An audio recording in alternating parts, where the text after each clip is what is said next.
তো প্রিয় ছাত্রছাত্রীরা, আজকের ভিডিওয়ে আমরা এ ব্রেকফাস্ট অন দ্য টেবিল অর্থাৎ তৃতীয় শ্রেণী তোমাদের বাটারফ্লাইয়ের যে লেসন নম্বর 5-এ ওয়াটারের যে প্রথম ইউনিট, সেখানে যে অ্যাক্টিভিটিগুলো আছে তার অ্যাক্টিভিটি 3 থেকে আজকে আমি ভিডিওটা বানাচ্ছি।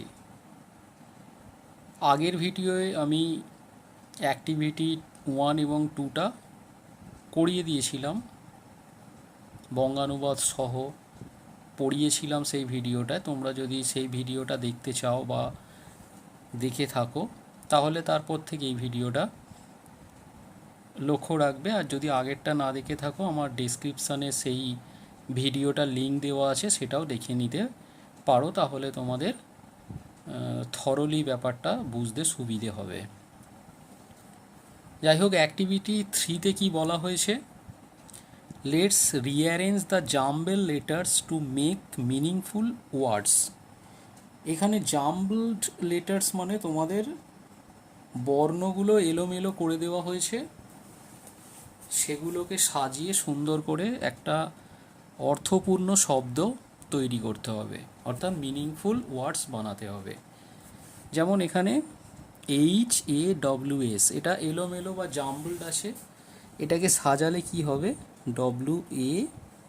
WASH, ওয়াস। এরপরে কি আছে? এটাকে সাজালে কি হবে?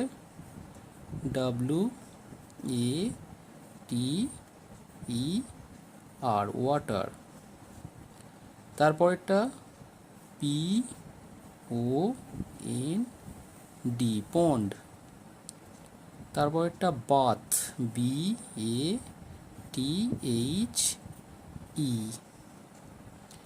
আর শেষেরটা TREE,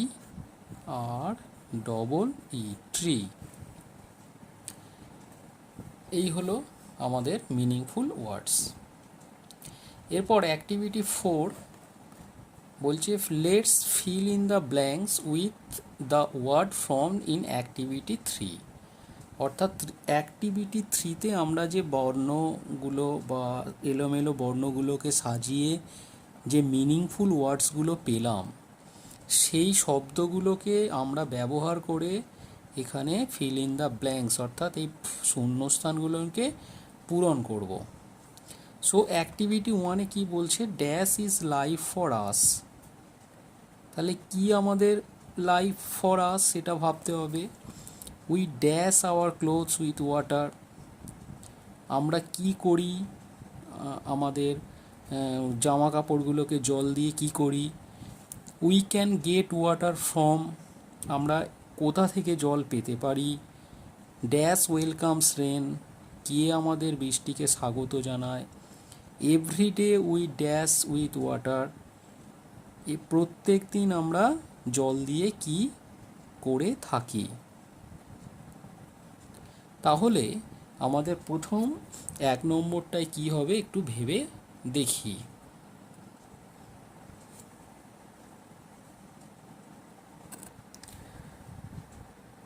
তাহলে প্রথম এইটা হবে ওয়াটার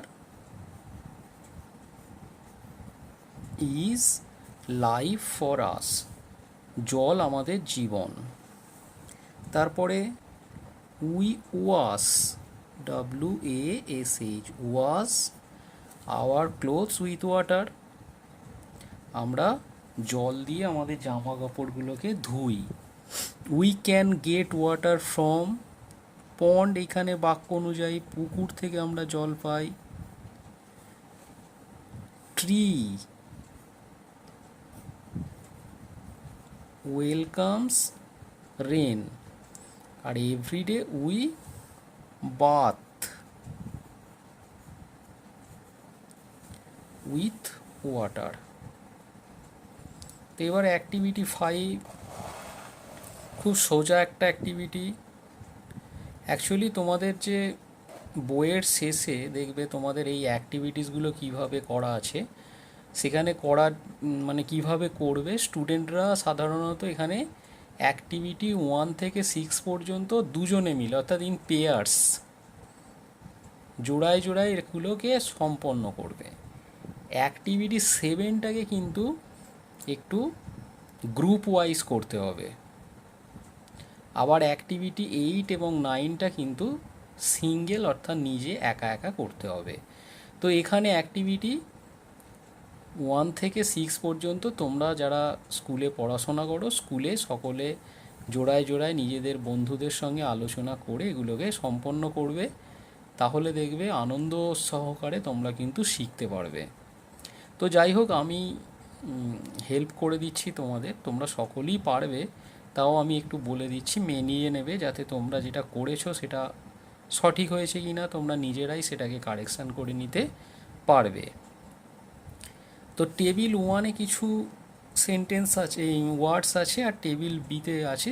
এবার তার সঙ্গে কোনটা মিলবে সেটা আমাদের দেখতে হবে। একটা তোমাদের করে দিয়েছে, যেমন স্নো বরফ, মাউন্টেন পর্বতে পাওয়া যায়, তেমন ট্রি, ফার্মার, ফ্যাক্টরি, আর এখানে গার্বেজ। এগুলো আমরা এখানে ম্যাচিং করব। দেখো এখানে কি কি আছে, কেমিক্যাল মানে রাসায়নিক যে পদার্থ, পলিউশন, রেন, আর হচ্ছে ক্রপ মানে শস্য। যেহেতু এটা করে দেওয়া হয়েছে মাউন্টেন পর্বত, তাই এটাকে আর আমরা এখানে এখন গুরুত্ব দিচ্ছি না। ট্রি হচ্ছে গাছ, আমরা দেখলাম যে গাছ কী করে, বৃষ্টি ডেকে আনে। ফার্মার চাষি কী করে, ফসল ফলায়, ক্রপ। ফ্যাক্টরি কী করে, আমাদের কেমিক্যালস অর্থাৎ বিভিন্ন রাসায়নিক দূষণ বা রাসায়নিক পদার্থ তৈরি হয়। আর গার্বেজ পলিউশন তৈরি করে। তো এই হচ্ছে আমাদের টেবিল 1 বা টেবিল এর সাথে টেবিল বি এর ম্যাচিং। তোমরা যেটা করেছিলে সেটা যে ঠিক কিনা একটু মিলিয়ে নেবে। এরপর আমরা চলে যাব অ্যাক্টিভিটি 6-এ। ইন অ্যাক্টিভিটি 6 এখানে আমরা বলছে যে pick the odd one out and circle it with a colour pencil. তোমাদের এখানে প্রত্যেকটা ক্ষেত্রে 4টে করে ওয়ার্ডস দেওয়া আছে, তার মধ্যে যেটা আলাদা মতো লাগছে বা অন্যদের থেকে আলাদা, অন্য গোত্রীয়, তাকে তোমরা রং পেন্সিল ব্যবহার করে বৃত্ত করো বা গোল পাকাও। আমার কাছে যেহেতু রং পেন্সিল এখন নেই, তাই আমরা এমনি উড পেন্সিল দিই এখানে এটাকে আমরা অড আউটটাকে সার্কেল করছি। যেখানে কি কি আছে দেখো, লেক, রিভার, পাম্প, পন্ড। লেক, রিভার এবং পন্ড এগুলো হচ্ছে সমগোত্রীয়, কারণ এগুলো প্রাকৃতিকভাবে জল পাওয়া যায়। পাম্পকে জল আমরা কৃত্রিমভাবে পাম্প বসিয়ে তারপরে তা থেকে আমরা জল পাই।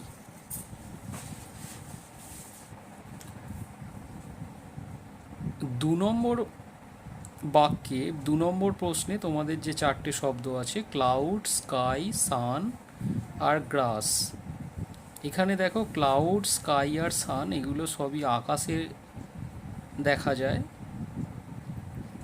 আর গ্রাস ভূপৃষ্ঠে মাটিতে দেখতে পাওয়া যায়। তাহলে গ্রাস হচ্ছে এখানে অড। তাহলে এটাকে সার্কেল আউট করলাম। এরপরে হচ্ছে ম্যান, গার্ল, চাইল্ড আর ট্রি। এগুলো সবই হচ্ছে আমাদের মানুষ, মেয়ে, শিশু, এগুলো সবই হচ্ছে জীব। আর এটা আমাদের গাছ হচ্ছে, গাছও যদিও জীব, কিন্তু এগুলো নড়াচড়া বা এক জায়গা থেকে অন্য জায়গায় চলাচল করতে পারে না। 4 নম্বরে আছে drinking, washing, playing and bathing. দেখো এখানে জল খাওয়া, এগুলো জল দিয়ে ধোয়া, চান করতে গেলে জল লাগে, কিন্তু খেলার ক্ষেত্রে আমাদের এটা অন্য, তাই এটা হচ্ছে এখানে অড। ফায়ার, স্নো, মাউন্টেন, আইস স্নো মাউন্টেন আইস অর্থাৎ আইস মাউন্টেন, এখানে সেখানে একমাত্র ফায়ার, আগুনটা হচ্ছে এখানে আলাদা।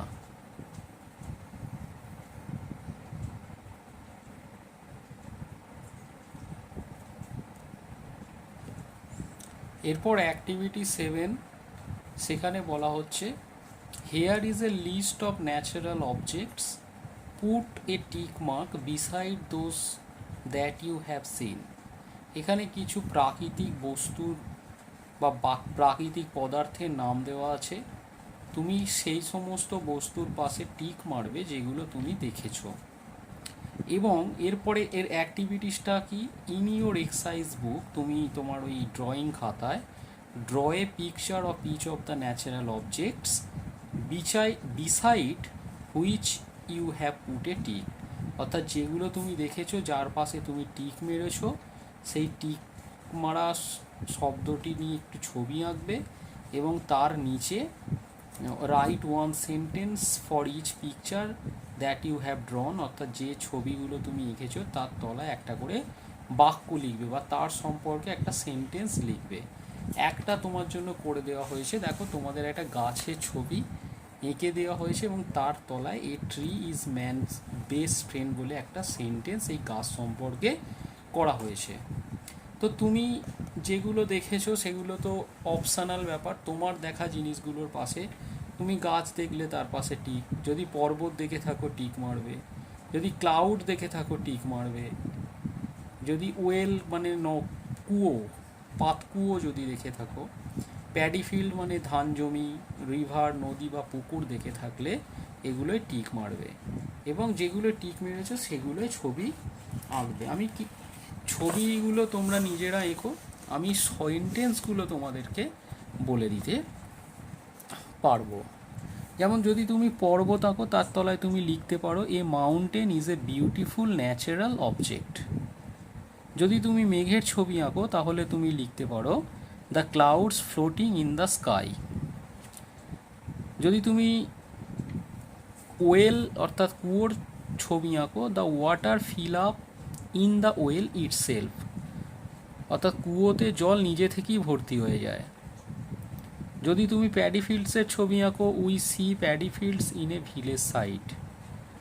যদি তুমি রিভারের মানে ছবি আঁকো the Ganga is a holy river. যদি তুমি পন্ডের ছবি আঁকো the pond is in the middle of the village. তো এইভাবে তোমরা তোমাদের নিজেদের মতো করে তো বাক্য লিখতেই পারো, আর যদি তোমরা এই ধরনের বাক্যগুলোকে পছন্দ করো তাহলে লিখতে পারো তোমাদের ছবির পাশে। তো আজকের ভিডিওয়ে আমরা অ্যাক্টিভিটি 7 পর্যন্ত আলোচনা করলাম, পরের ভিডিওয়ে আমরা অ্যাক্টিভিটি 8, 9 এবং 10 নিয়ে আলোচনা করব।